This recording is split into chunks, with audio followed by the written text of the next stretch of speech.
They called us Sierra in the paperwork and assets in the budget slides. Underground, we were just 6 people who'd signed the kinds of waivers that make your tongue feel like paper when you read them out loud. I'm Sierra 2-Park, former EOD. I count for a living, steps to an exit, seconds between alarms, PSI left in a bottle. Counting keeps fear flat.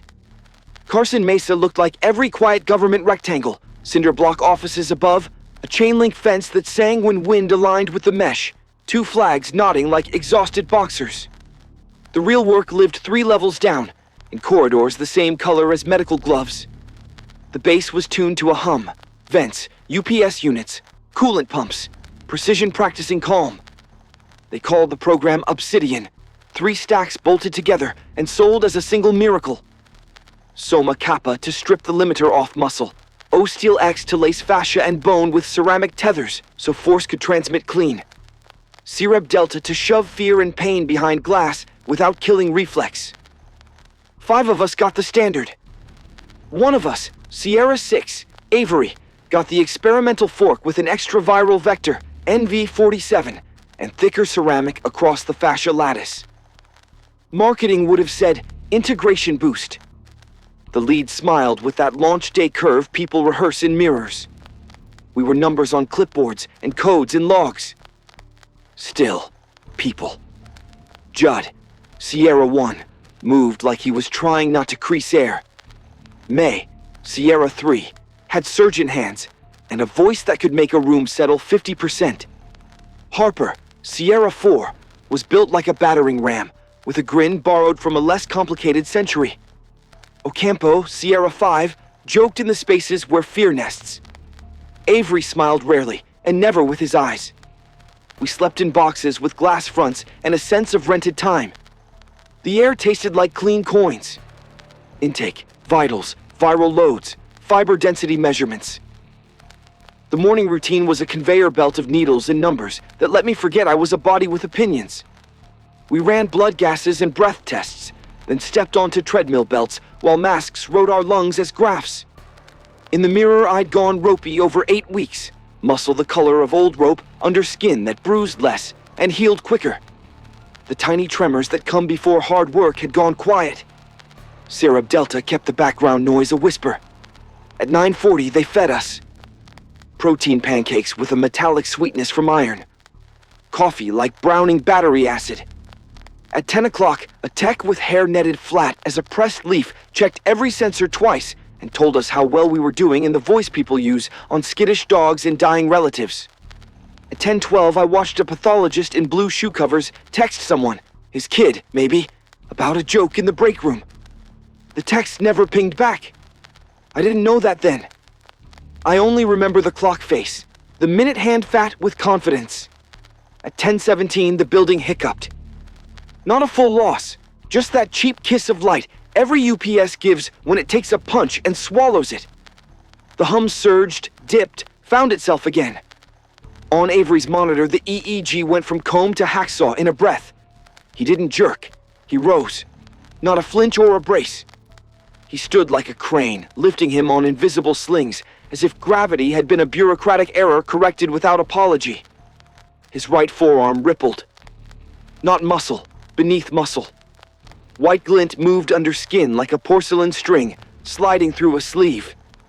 Those were the OSTEALX chords. They were supposed to be reinforcing mesh, not intent. "Stand down," the physician said through the intercom, casual like we hadn't just seen a line become a blade. Avery smiled, too many teeth for the context, and said very gently, "Let's see how you take me apart." He walked off the mark, as if inertia had been filed down. The glass door to the hall hissed.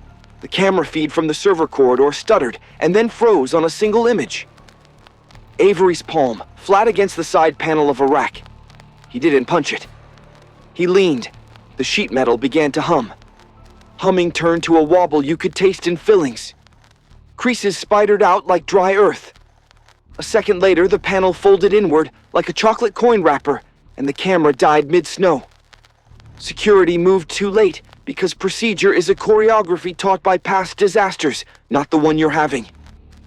The first two guards came with pistols and a QRF's belief in repetition. Avery took the first shot center mass and incorporated it like a drumbeat. He stepped into the guard the way you step into a closing elevator and used shoulder and body weight the way an equation uses equals. The man went silent mid-shout. The second guard fired 3 fast. Ceramic took the rounds with a noise I didn't have a word for. Avery palmed the muzzle and drove it sideways until the slide snapped. "Lock E3, a voice said. Doors accepted the order across 2 corridors. I watched our egress routes go red. The air pressure changed so subtly. All I really felt was my tongue suddenly aware of itself. My heart remembered it had rehearsal notes. I counted, inhale 4, hold 2, exhale 4. Reset. Our boxes popped in sequence. Glass slid aside with a soft gasket squeal. We stepped out into light that felt thinner than it had an hour ago. Judd stayed to pack gauze into a tech's groin wound and put his thumb where an artery tried to empty a man. Harper threw his shoulder into a door that had missed alignment by a degree and pinned 2 inches shy of safety. May moved with that deliberate economy that makes the difference between clean cuts and jagged ones. Ocampo's laugh didn't show up where it usually did. Smoke turned the ceiling into a second floor we'd never visit. I took what I knew how to use when seconds are currency. A spool of cut wire saw. 2 little shaped cutters from the ceiling hoist kit. Webbing, wedges. A roll of paint tape. Counting calmed the shake I wasn't admitting to. Weapons on a base like this were a floor and a gate away. Tools were the only friends who came when called. A siren tried to get its rhythm right and failed. The red strobes caught dust motes and turned them into planets. Somewhere a crash cart chimed 3 notes, patient as a metronome. Avery hunted the loud and the repetitive. Pattern is how the brain finds food. He moved toward anything that behaved like a heart.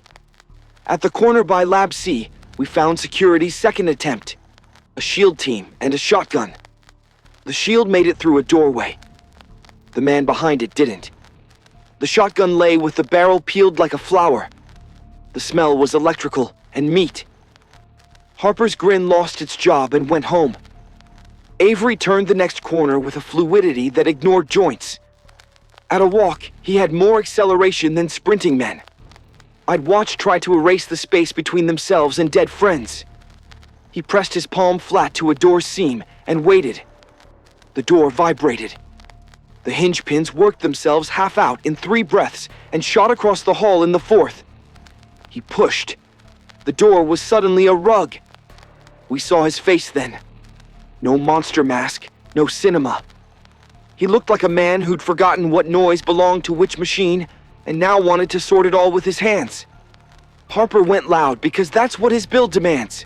He hit Avery like a truck with an ethical code. The collision rang in my ribs. Avery's feet skated half an inch. Friction briefly negotiated terms, and then the ceramic cords retuned and set. He shrugged Harper off as if shedding a jacket, and Harper hit a wall hard enough to leave his shape in the cheap paint. "Not a demon," May said flat in my ear. "An assembly." On my tongue sat a memory from a training slide. Ceramic polymer fascia, ductile at 37 degrees Celsius, tenacious over cycles, brittle under rapid cooling. The word sat there like a door that might be a wall. I counted the exits again and plotted a line through a room that had something no living thing wears well. Helium colder than anyone's grief. D2, I said. MRI. We quench. We drop a beam. We snap a seam. No time for committee, May said. Good, I said. We're all bad at committees. We ran a dogleg through pathology. Mop water and blood made the floor a bad hypothesis. Avery had passed. His palm marks were plates, not whorls. Ceramic had smoothed his skin's mechanics into something that gripped when dry and skated when lubricated. I laid a strip of tape across the slickest part without looking down. I didn't need the tape. The act of laying it gave my brain a sentence to finish. Here is where he'll lose a half step. We passed the break room. A number 1 DAD mug lay on its side, coffee cooling into a little map. The phone beside it kept its lock screen asleep. Counting is a cruel gift. I knew how long a text stays unread before the little hunger it spawns turns into a different thing. D2's door was a circle cut from hospital white. Inside sat the magnet like a sleeping whale. The quench panel had a red sheath over it and a sticker that might as well have been a dare. Danger, asphyxiation, equipment loss. I could hear procurement somewhere upstairs clearing its throat. I could also hear the alarm cadence of a crash cart 2 corridors back. 3 notes, infinite patience. Avery would be at the second note after the next second if we did nothing. Harper ghosted left, then right, making himself bait without the word. May moved to the trolley rail and clipped a hook like she'd been rigging since childhood. I popped the red cover with the heel of my hand and set my thumb on the dead man that relieves $1 million of field into air it can't stand. Avery arrived without ceremony. He didn't blink at us because blinking is something eyes do to themselves, not for others. Harper cut his angle low and bent it, all torque, no finesse. It bought me a beat. I pressed the quench. The ceiling screamed steam in a pitch I felt in lost teeth. White poured from pipes like someone cut winter and turned it upside down. My cheeks pinched. The air went thin, then thinner, and the magnet cried with a long metallic sigh that sounded like someone naming a god they don't pray to anymore. Avery changed. Not myth. Mechanics. The cords under his skin stopped flowing like rope and locked like glass rods.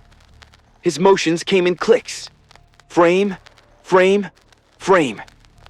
He pushed against a table, and instead of transmitting force across soft, tough lattices, the load concentrated at corners and sulked there. The body is a system, not a pile. Break the path. The pile forgets how to mean. Mass, I said. Drop it now. May's hook sang a small, clean note on steel. She threw webbing around the beam like a sailor who wanted to live. I stuffed a shaped cutter, the little copper-faced friend, into the hoist safety's throat and tripped it. The pin parted as if designed for it. Half a ton obeyed gravity in full.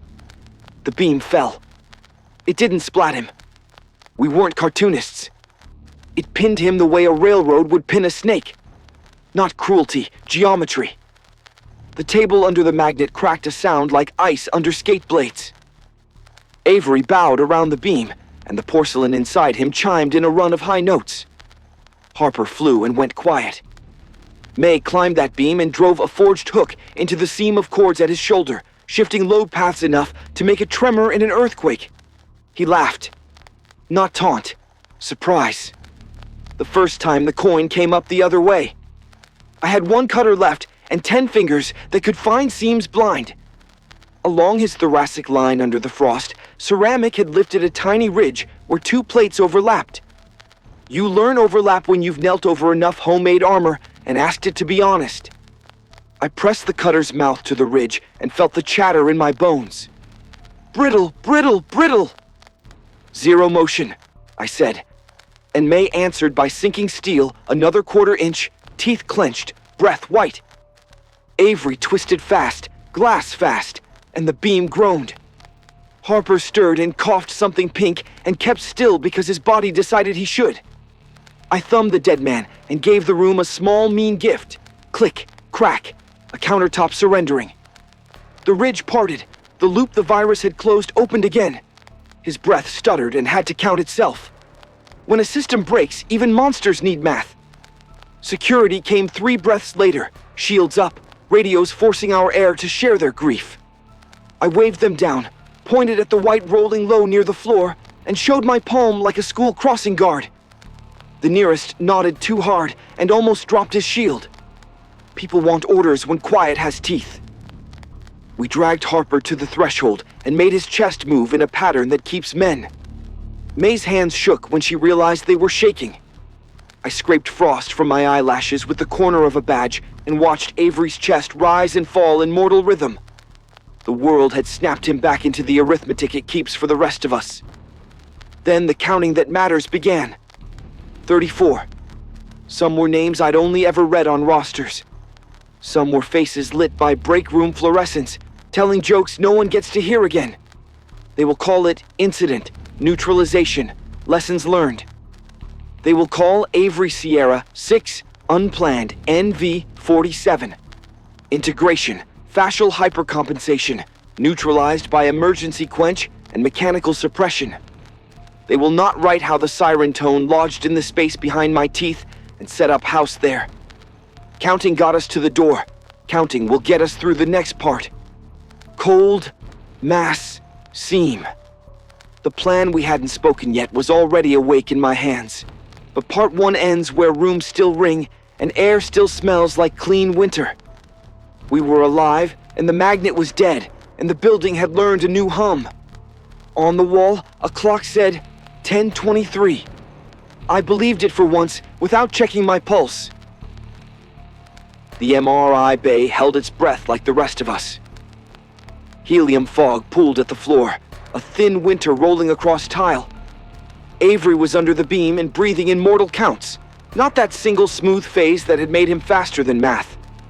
May's fingers stayed on the forged hook because letting go before the tremor finished was how you broke your own hand. Harper coughed pink and blinked, but didn't try to sit. His body had finally voted him out of the argument. I checked the wall clock, 10:23, and let the number seat itself. Then I did what I was trained to do. Build a plan that starts with the last right fact you have, and walks forward one handled step at a time. Zone this room now, I told the first SHIELD team through the door. Black line at the threshold, low O2 under the fog.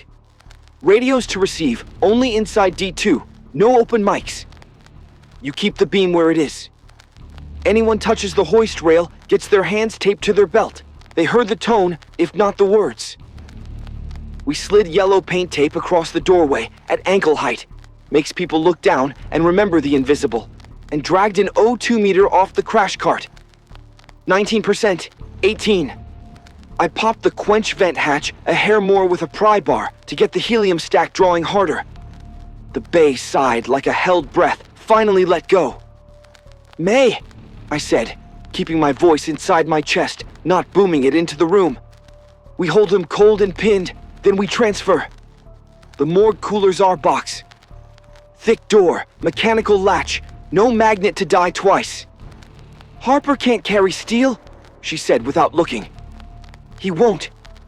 We'll move the steel around him. We had what we had, a dead magnet, a live monster cooling into brittleness, a beam we trusted more than our pulse, and a base that hadn't decided if it wanted us extinct. So we made a path. I put a strip map on a whiteboard with a dry marker, D2 to the bend by pathology, past Lab C, right to autopsy, through the stainless double hinges to the cooler. We marked choke points and skids. 2 pallets, 4 dollies, towels for friction, I said. Straps at the beam ends, not around him. If he surges, the beam rides, not the people. Security brought dollies the way people bring water to a brush fire. We slid them under the beam on wedges and scrub tops, inching the weight until the casters took it and the room stopped groaning. The beam sat across his chest and pelvis, his arms splayed in the narrow gutter between iron and table. His fingertips flexed. The ceramic cords under his skin clicked faintly when they cooled, like a windshield glaze settling. I told the IMT lieutenant, young, too many radios, eyes doing math he didn't like. What he needed to repeat without editing. Seal E3 from both ends. Kill non-essential alarms on this wing. No more chimes to call him back to work. We move in 5 minutes on my count. Anyone with a badge that says facilities finds me a breaker for autopsy's positive pressure blower and turns it off while we transit that hall. He swallowed the part of him that wanted to argue and left. Harper's lips were blue at the edges. May lifted his head, checked pupils, and shoved a warmed blanket under his shoulders. He can take 5, she said. 10 will kill him slow. 5 it is, I said, and wrote it into the plan.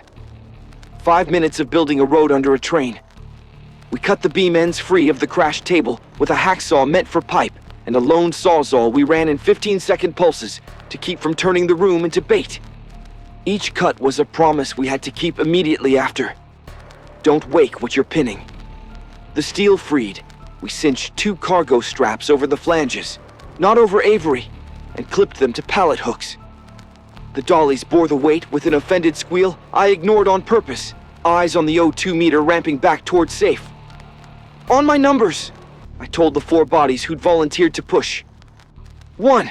You feel the load. 2. We take slack. 3. We go, we went.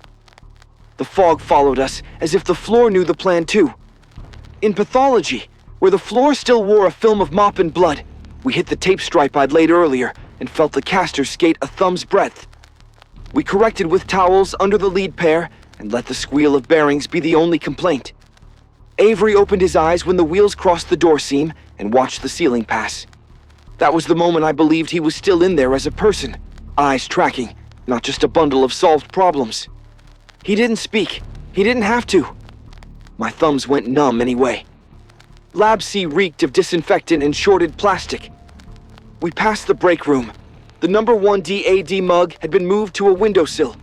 A small kindness I didn't have time to inventory. At the autopsy doors, I put my shoulder to the left leaf and felt the old hinge say no in a language I spoke fluently. I set a wedge, breathed, leaned until the no turned to a maybe, and threw the weight of every decision I'd made since 1017 against it. The door went 3 inches wider and stayed. The cooler had a mechanical cam latch and thick gaskets that tried to pull the door shut again like the building was embarrassed to let us see its insides. We rolled the beam over the threshold. The air hit us with the same clean winter smell it had kept since morning, Freon and washed down and stainless. I had a picture in my head of this room yesterday. Quiet, labeled, orderly. Then I erased it and replaced it with what it needed to be. Clear the top shelf. We make a cradle, I said. 2 shelving uprights on their sides, blankets across, beam nested. We don't compress the chest. We don't give him leverage. We ripped a cooler down to bones in a minute that felt like a week. Pans and trays to the floor, an inventory clipboard to the sink, a gurney mattress over steel rails to take the bite out of edges. The beam thunked into the cradle, straps creaked and settled, and the weight finally stopped talking to my palms. Cold buys us time, May said. She meant more than temperature, and we both knew it. Gaskets buy us space, I said, and turned the cam. The door sealed with a domestic little kiss. We had 5 minutes of breathing that didn't taste like metal. I used 2 to write Part B on the whiteboard and the back of my hand. Triage, backfeed power to the OR for Harper's fluids, pull fuses on non-essential alarms, sweep E3 for anyone left who could be pulled out before the base decided to make our lives neat with concrete and a non-disclosure. I sent security 2 at a time to drag live bodies to the decon bay, not on gurneys with squeaky wheels if they had a choice, but on blankets and lockers and anything that didn't sound like dinner. We turned off the positive pressure blower in the autopsy hall, and for the first time since 1017, the corridor had the decency to sound like a corridor again. Ocampo found us in the middle of that. Sooted eyebrows, someone else's blood down one sleeve, grin soldered back onto his face by force. "I followed the vent, boss," he said. 2 in the old tissue archive breathing shallow. 1 DOA in histology, not ours. "Take a runner and a blanket," I said. "If it has wheels, leave it. If it beeps, smash it." He didn't ask why. Some people don't need the theory note under the melody. The IMT lieutenant came back with 2 new radios he was trying not to love. "Command wants an exterior perimeter and a halt on internal movement until they have a name to put on this," I said. "They can have mine. They can't have the next 5 minutes." He looked at the closed cooler door like it was a verdict, and then back at me. "What do you call what's in there?" "Contained," I said. "For now." We moved fast the way firefighters move when the flames are in the attic and the roofline is thinking about it. OR3 took Harper and an IV. May stood there long enough to see his chest rise without help, and then left because she understood triage as a contract, not a feeling. We found 3 more alive, 2 techs in a records alcove, a custodian who'd crawled under a printer table and decided to live about it. And we found the number 34, the long way. At 11:02, I wrote the word. transfer next to a box around the cooler on my board. The base wanted him out of our hands and into someone else's chain of custody before the helium warmed and the ceramic lost the humility cold had taught it. Crate? May asked. Gasketed, I said. No viewports. No power. Dry ice if logistics has any left that wasn't thrown into coffee for a science trick. 4 straps to a pallet. Fork from the loading dock. We ride the pallet jack all the way to the sally port, and nobody stops for a salute. Who signs? Me, I said, because that's what happens when you start the plan. Your name ends up on all of it. And you. Witness. We scrounged a coffin of a box from shipping that used to carry pathology freezers. Thick lid, foam ribs. We lined it with blue packs and the cooler's best night air, and a pair of folded blankets, because I still believed in padding where steel meets skin. We staged it at the cooler, straps thrown, and buckles hungry. On my numbers, I told the crew who hadn't sat down in an hour. 1, open. 2, lift. 3, lid park, May said, voice small for the first time. I know, I said, and I did. Avery was a person before this. Maybe a person still. We were planning like he was a device, because devices we knew how to move without crying.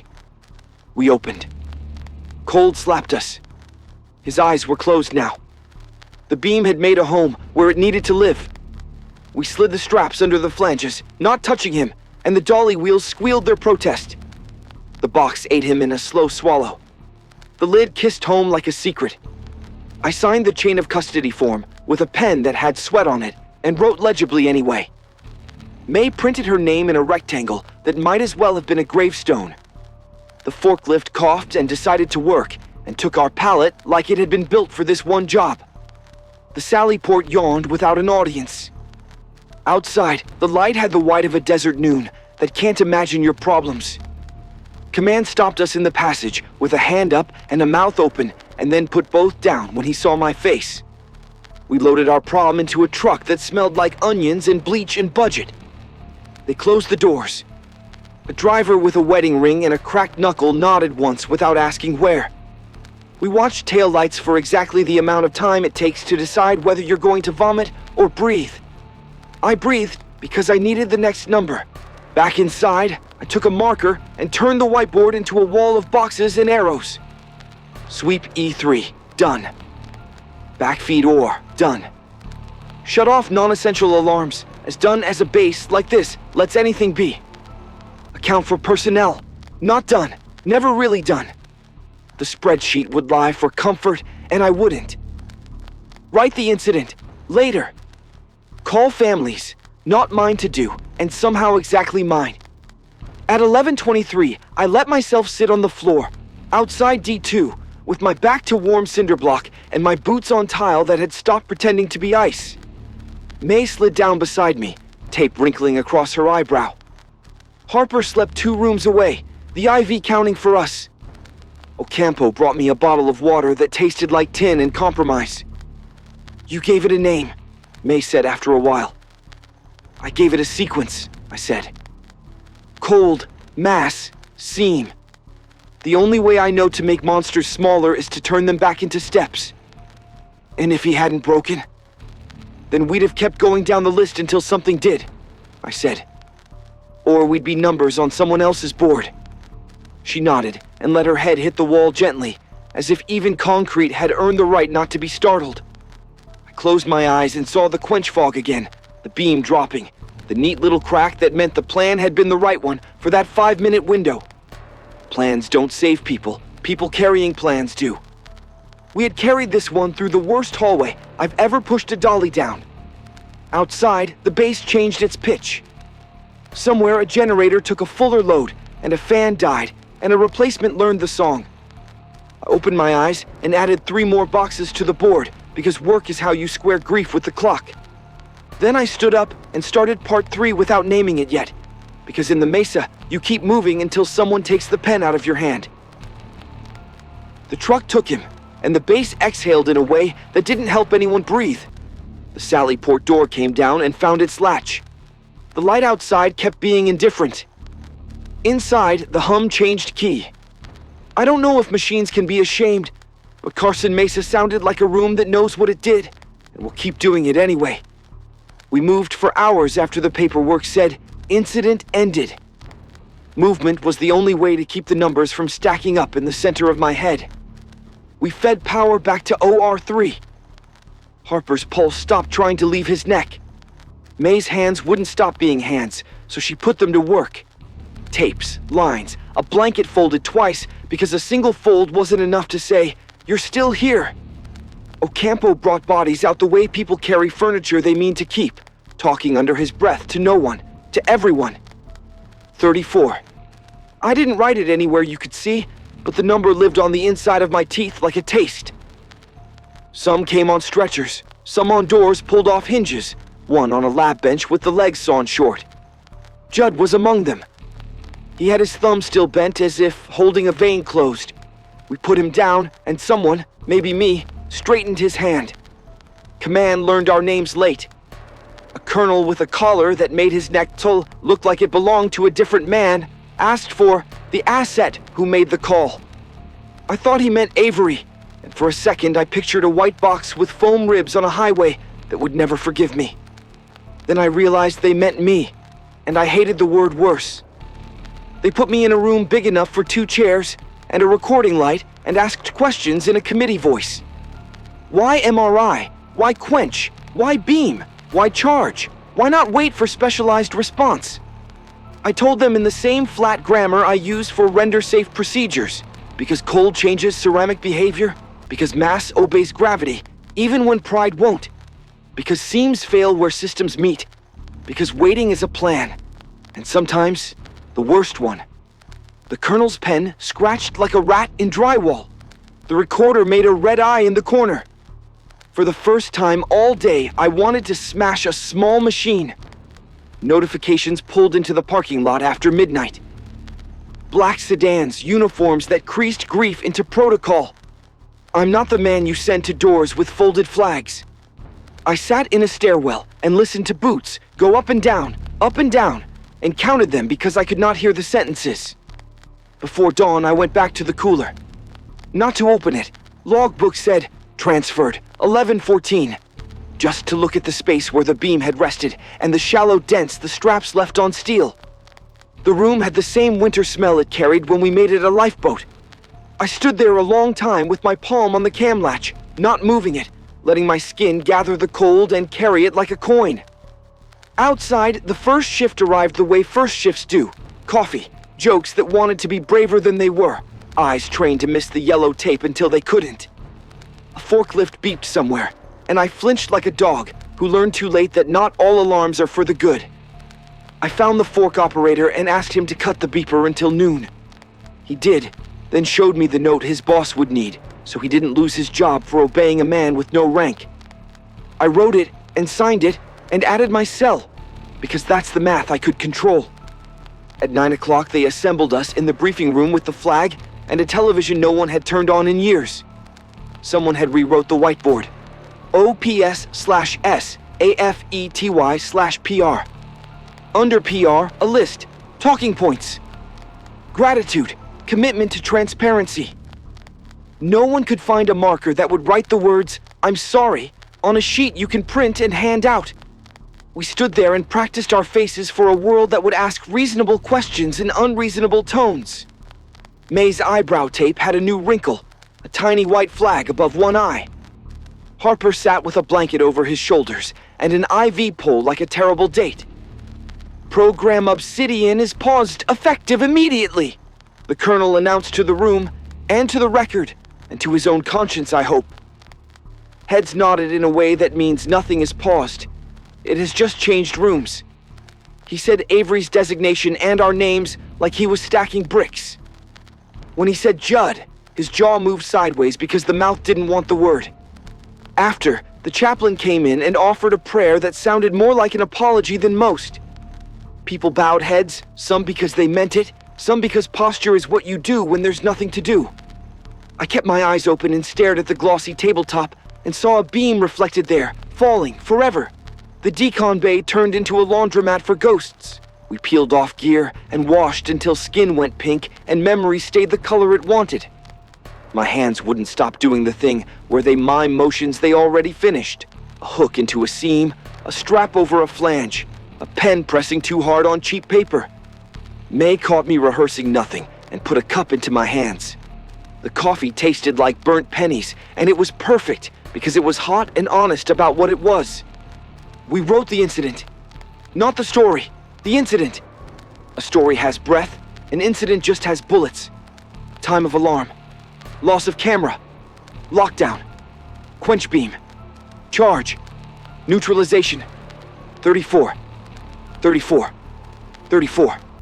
At the end there was a line for lessons learned. I wanted to write, "Don't build anything you cannot disassemble in a hurry.